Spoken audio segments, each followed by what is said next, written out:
এইভাবে কখনো পটল রান্না করে খেয়েছেন? দেখুন, এই ফুলের মতন এভাবে পটলগুলোকে ভালোভাবে কেটে নিতে হবে, একটা সাইড যেন জোড়া থাকে, পুরোটা কেটে দিলে কিন্তু হবে না। এরকম ফুল শেপ করে তার মধ্যে আমি নুন আর হলুদ ভালোভাবে মাখিয়ে নিলাম। তারপর একটা কড়াইয়ের মধ্যে তেল গরম করে একে একে পটলগুলোকে আমি ভেজে নিচ্ছি। হালকা লাল লাল করে আমি পটলগুলো ভেজে নিচ্ছি। একটা দুর্দান্ত রেসিপি। নিরামিষের দিন কি খাবেন, মাছ মাংস ছাড়া চলে না, কেউ খেতে চাইছে না সবজি, তখন এইভাবে পটল একবার বানিয়ে দিন, দেখবেন। এর মধ্যে আমি 1 চামচ হলুদ গুঁড়ো, 1 চামচ জিরের গুঁড়ো, 1 চামচ ধনের গুঁড়ো আর 1 চামচ সর্ষের গুঁড়ো জল দিয়ে গুলে নেব। আপনারা চাইলে গোটা সর্ষে পেস্ট করেও দিতে পারেন, কোনো অসুবিধা নেই তাতে। এটা কিন্তু খেতে খুব সুন্দর হয়, যেমনি দেখতে সুন্দর লাগে তেমনি খেতেও সুন্দর লাগে, আর বানানো খুবই সহজ।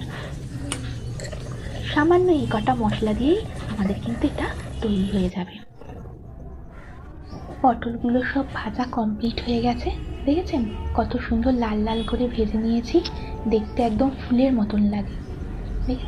একটা দিক কিন্তু জয়েন্ট রাখতে হবে, এইভাবে ভালোভাবে ভেজে নিতে হবে।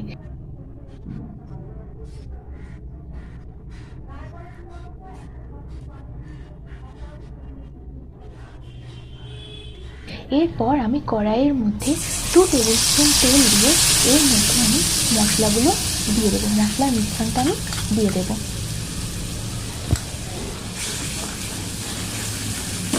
মশলাটা যখন হয়ে আসবে দেখবেন তেল ছাড়বে, তাই মানে জানবেন যে মশলাটা হয়ে গেছে।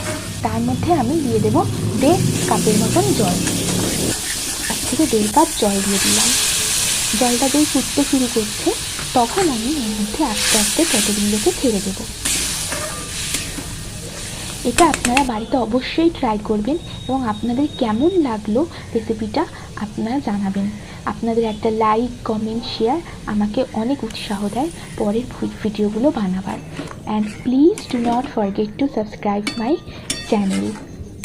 এরপর 4টে লঙ্কা আমি এইভাবে থেতো করে নেব, থেতো করে ওপর দিয়ে দেব এবং 2 টেবিল স্পুনের মতন সর্ষের তেল ওপর দিয়ে আমি এটাকে একটা থালা দিয়ে ঢেকে দেব।